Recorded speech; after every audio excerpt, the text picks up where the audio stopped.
ने कभी भी किसी से मोहब्बत की है ना, तो हमारा चैनल जरूर सब्सक्राइब कीजिएगा। और हाँ, इस बेल अर्जेंट बार शुभम फिल्म्स। तो रुक के बर्बाद करे न बुझे आबाद करे, तोरो दिल तोड़ दे हबरे, तोरो दिल तोड़ दे हबरे। तो रुक के बर्बाद करे न बुझे आबाद करे, तोरो दिल तोड़ दे हबरे, तोरो दिल तोड़ दे हबरे। अपने जैसन जिंदगी तोर खराब कर बरे, तो रुक के बर्बाद करे न बुझे आबाद करे, तोरो दिल तोड़ दे हबरे, तोरो दिल तोड़ दे हबरे, तोरो दिल तोड़ दे हबरे। तो रुक के बर्बाद करे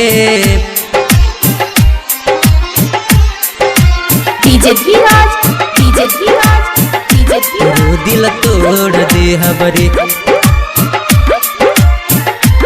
मिक्सिंग बाय आदर्श सिंह। लोहभद्रा के बर्बाद करे,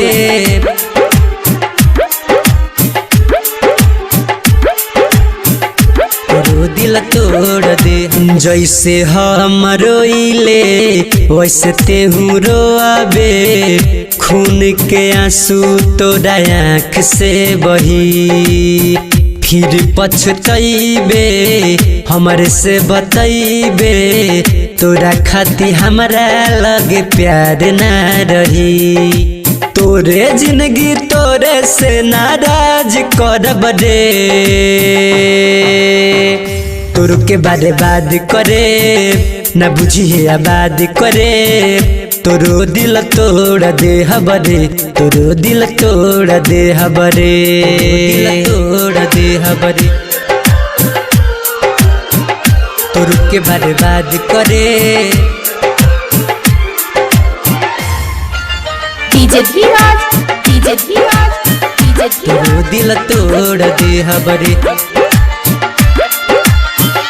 तोरो दिल तोड़ दे हबरे। मंजिल तरहबे भटकत रहबे, दीपक के जैसे नैना चार न करी। यश के तेजो हबे ओकरे खातिर आबे, नीतीश के जैसे केहू प्यार न करी। अपनो दिल से तोर साराद करब रे, तोर के बर्बाद करे न बुझिए आबाद करे, तोरो दिल तोड़ दे हबरे, तोरो दिल तोड़ दे हबरे। Recording by beauty studio Jamuna बाजार।